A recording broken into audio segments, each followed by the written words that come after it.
को खरीदने वाले कौन है? क्योंकि एक 60 साल का बुजुर्ग या 65 साल का बुजुर्ग अपने जीवन में तो एक घर कोई खरीद चुका है, तो क्या वो इनको नए सिरे से खरीद रहे हैं या क्या उनके बच्चे उन्हें खरीद के दे रहे हैं? और तीसरी बात ये कि ये देखने सुनने में ऐसा लगता है कि एक एफ्लुएंट क्लास के लिए ये सब कुछ है, शायद एक सामान्य आदमी ये सब अफोर्ड नहीं कर पाएगा। तो ये प्राइसिंग को लेकर मेरे मन में 2-3 बड़े सवाल हैं। जी, ये उलझन बड़ी वाजिब है। देखिए, आज चूंकि हमारा मॉडल अभी बहुत डेवलप नहीं हुआ, मैच्योर नहीं हुआ है, तो आज तो ज़्यादातर आउटराइट यानी कि सेल पर अवेलेबल हैं, जो कि सस्ते भी हैं और महंगे भी हैं, और कुछ एक जो हैं वो रेंटल मॉडल पर अवेलेबल हैं।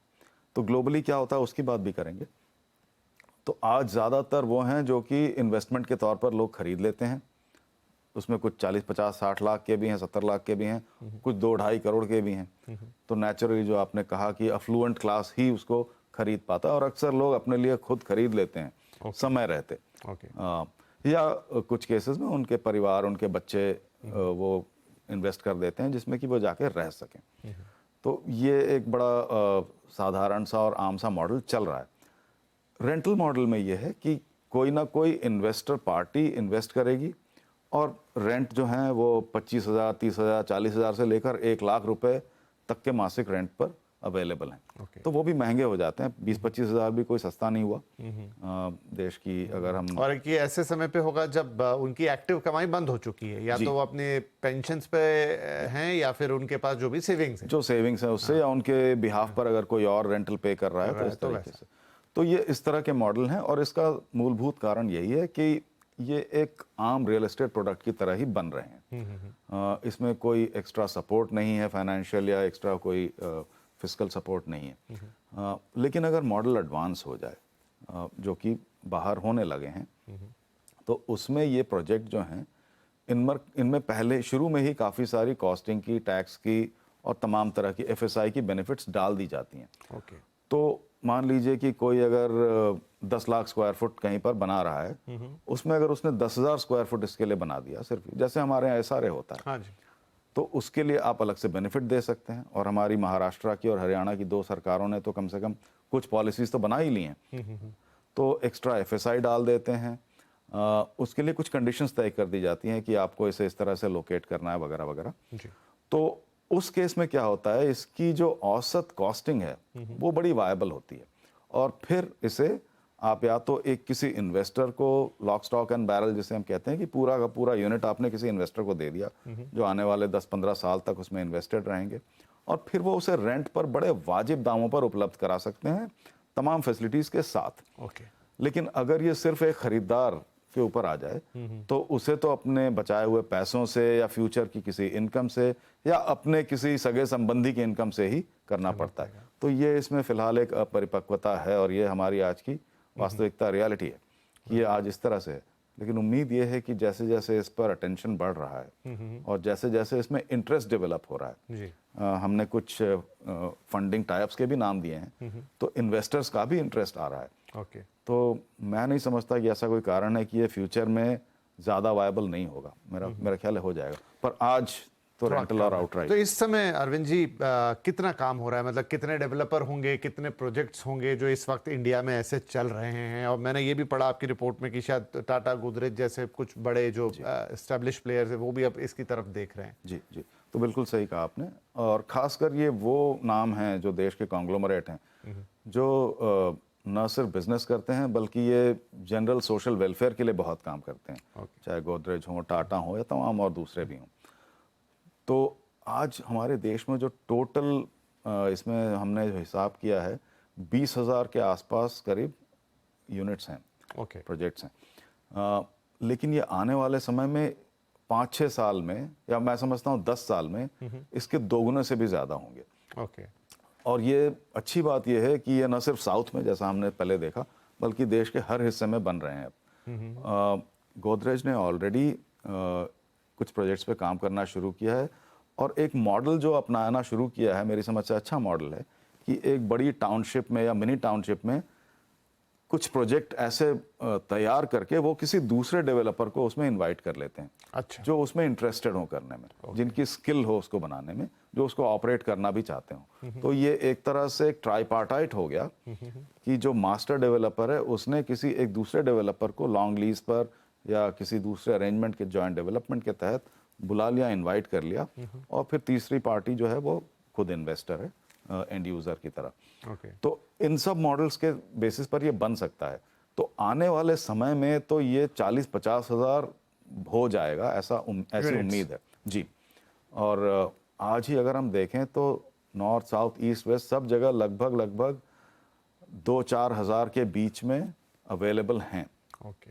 और ये तब हैं जबकि हमारे पास कोई बहुत प्लान्ड सपोर्ट नहीं है, कोई बहुत प्लान्ड मैकेनिज्म नहीं था। जैसा मैंने पहले कहा, मिनिस्ट्री की एक अवयव नाम की पॉलिसी है, जो कि अच्छी पॉलिसी है, कुछ समय पहले बनी है। ओके। उसके और दूसरी पॉलिसीज के तहत कुछ ना कुछ इंसेंटिव लोगों ने थोड़े बहुत देखे हैं, किए हैं, लेकिन अब चूंकि इस पर ऑर्गेनाइज लेवल पर काम हो रहा है, खासकर जो महाराष्ट्र की जो पॉलिसी आई है, महाराष्ट्र रेरा के तहत आई है जी। उसमें उन्होंने कई तरह की इसमें इंसेंटिव डाल दिए हैं कि एफएसआई आपके पास एक्स्ट्रा होगी, आपको बड़े प्रोजेक्ट का 20% हिस्सा इसमें डेडिकेट करना होगा, आपको ये देखना होगा कि 5 किलोमीटर से ज़्यादा आपकी डिस्टेंस ना हो नियरेस्ट ट्रांजिट पॉइंट से, इस तरह से। तो ये कर देने की वजह से, बेनिफिट दे देने की वजह से काफ़ी प्रोजेक्ट्स आने की उम्मीद है, अनलेस एंड अनटिल की कोई दूसरी प्रॉब्लम ना खड़ी हो जाए। फिलहाल ऐसा लगता नहीं, तो मैं समझता हूँ काफ़ी प्रोजेक्ट्स आएंगे। हाँ, क्योंकि मुझे भी मैंने हाल फिलहाल में जो सेमिनार्स वगैरह अटेंड किए हैं, या जो रियल एस्टेट बॉडीज़ हैं, चाहे वो क्रेडाई है, नरेडको है, वहाँ पर काफ़ी ज़्यादा सीनियर लिविंग की बातें आप सुनी हैं। तो इसका मतलब है कि शायद डेवलपर्स उस तरफ भी देख रहे हैं, या उनका इंटरेस्ट भी है। वाइबिलिटी एक बात रहेगी, जैसा आपने कहा अभी महाराष्ट्र और हरियाणा, आई थिंक हरियाणा का नाम आपने लिया था, ऐसे 2 स्टेट हैं, उन्होंने तो बाकायदा पॉलिसीज़ दी हैं। लेकिन अगर इसे देशव्यापी तरीके से देखा जाए तो, क्योंकि शायद सेंट्रल पॉलिसी तो शायद ही इसमें आए, क्योंकि हमारे यहाँ लैंड जो है स्टेट्स का सेंटर की पॉलिसी हो सकती है, जैसे सेंट्रल रेरा है हमारा, या कोई भी एक मास्टर पॉलिसी, तो और वो ministry of housing, ministry of social justice and empowerment के तहत ही बन सकती है जी। और उसके बाद स्टेट्स उसके अंदर अपनी पॉलिसी बना सकते हैं उसके तहत। तो इस पर काम करना बहुत ज़रूरी है जी। तो अभी क्या मानेंगे कि हम कहाँ पे खड़े हैं in terms of this senior housing, senior living, और आने वाले 10 साल का ही पकड़ लेते हैं, वहाँ पर अभी पॉलिसी लेवल पर आपने कहा काम करने की ज़रूरत है, इंसेंटिव्स शायद देने पड़ जाएंगे, डेवलपर का अपना एक इंटरेस्ट होगा तो वो बिजनेस भी इसमें देखेंगे, और तीसरी बात ये कि लोगों के बीच में अभी कितनी अवेयरनेस है इस चीज़ को लेकर कि जाएं और एक सीनियर लिविंग को, मतलब वो एक लोगों के बीच में अंडरस्टैंडिंग हो कि हाँ, मुझे भी एक सीनियर लिविंग में इन्वेस्ट करना है, या आगे चल के मुझे अपने उम्र के इस पड़ाव पर शायद ऐसे किसी घर की ज़रूरत पड़ेगी। तो ये तीनों चीज़ें अभी कहाँ खड़ी हैं? जी। मैं अगर एक कदम पीछे चला जाऊं विपिन जी, हमारा जो हाउसिंग रियल एस्टेट है, ये तो अपनी जहाँ पे जिस भी जगह पर है, सरकार, सेंट्रल का, स्टेट गवर्नमेंट्स का फोकस है, लेकिन हाउसिंग के अंदर कई तरह के ऑल्टरनेटिव एसेट क्लासेस होते हैं जो हम लोग रियल एस्टेट में जिस पर ध्यान देते रहते हैं। Senior living, student living, shared living, ऐसे तमाम हैं, और हर एक की अपनी अपनी इम्पोर्टेंस है।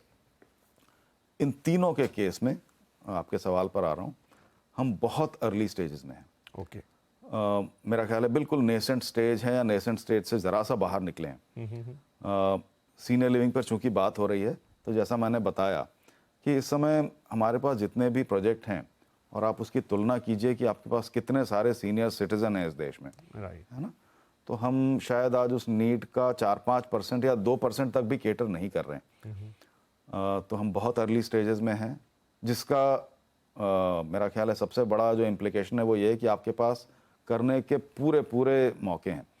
अगर आप मैच्योर स्टेज पर होते हैं तो आपके पास करने को बहुत कुछ नहीं होता। आज तो आपके पास पूरा मैदान खाली पड़ा है, तो आप करते चले जाएं, आने वाले 10 साल तक इस पर काम करते रहें, और ये लगातार इसकी डिमांड बनी रहेगी। आपको करना सिर्फ ये है कि आप ऐसा रेगुलेटरी एनवायरनमेंट बनाएं कि जो फंडिंग एजेंसीज़ हैं उनका इंटरेस्ट इसमें आए, ओके। और जो डेवलपर हैं वो इसको करना मुनासिब समझें, क्योंकि इसको इस्तेमाल करने वाले तो वैसे ही आपको मिल जाएंगे।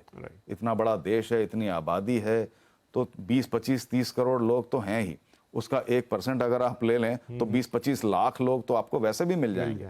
20-25 लाख की अगर आप जोड़ियां भी निकाल लें कि हस्बैंड वाइफ हैं तो 10 लाख लोग तो हैं, 10 लाख यूनिट तो वैसे भी बिकने हैं, तो कहाँ 20,000 कहाँ 10 लाख।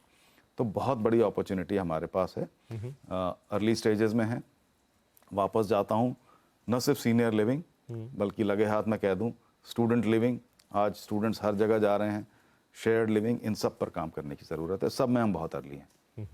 लोगों का इंटरेस्ट कितना है? कुछ अगर आपकी रिपोर्ट में डायरेक्टली मेरे पढ़ने में तो ऐसा कोई पॉइंट नहीं आया, लेकिन लोगों का रिस्पॉन्स या लोग इस तरह के कितने घर ऐसे खरीदने चाहते हैं, या इस समय जो प्रोजेक्ट हैं उनके सेल्स फिगर या उनमें लोगों का इंटरेस्ट, अगर ऐसी कोई इंसाइट हो। जी जी, अच्छा सवाल है। इस पर हमारी रिपोर्ट में डायरेक्ट जिक्र नहीं है, लेकिन मैं अपनी सामान्य जानकारी से कहना चाहूँगा। मैंने कुछ सीनियर लिविंग प्रोजेक्ट्स को विजिट करके देखा है, और जिसको भी देखा है वो एक भी ऐसा प्रोजेक्ट नहीं था जो खाली पड़ा हो जिसको लोग यूज़ ना कर रहे हों। ओके। तो लोग आते हैं, लोग रहते हैं, कई लोग तो वहाँ बड़े शौक से, बड़े चाव से रहते हैं। तो ऐसा नहीं है कि लोगों का इंटरेस्ट नहीं है, ज़रूरत भी है, इंटरेस्ट भी है। और एक चीज़ मैं और कहना चाहता हूँ विपिन जी, हम जब इस सेगमेंट की बात करते हैं तो हमारी नज़र में सिर्फ वो लोग आते हैं जिनकी कमर झुक गई हो, जिनके बाल सफ़ेद हो। लेकिन मैंने ये भी देखा है ऐसे कई लोग हैं जो लाइफ में अभी अर्ली स्टेज में हैं, शायद 55-56 की उम्र के हैं, लेकिन वो भी चाहते हैं कि हम इसमें इन्वेस्ट कर लें अपने भविष्य के लिए। और एक आध केस में मैंने अपनी पर्सनल लेवल पे देखा कि एक व्यक्ति हैं जिनका परिवार नहीं है, तो उन्होंने ये फैसला किया कि 55-56 साल की उम्र होते होते मैं वहाँ चला जाऊँ ताकि मैं बड़ी सेफली अगले 25-30 साल रहूँ, कोई शारीरिक प्रॉब्लम नहीं है, कुछ नहीं है। तो दोनों तरह से, न सिर्फ वो वृद्ध जो कि मजबूर हो गए हैं, बल्कि वो भी जो शायद वृद्ध हैं या नहीं है लेकिन मजबूर भी नहीं है, उनके लिए भी रिक्वायरमेंट है। हम बनाएं तो सही, देखिए प्रोडक्ट कैसे बिकता है।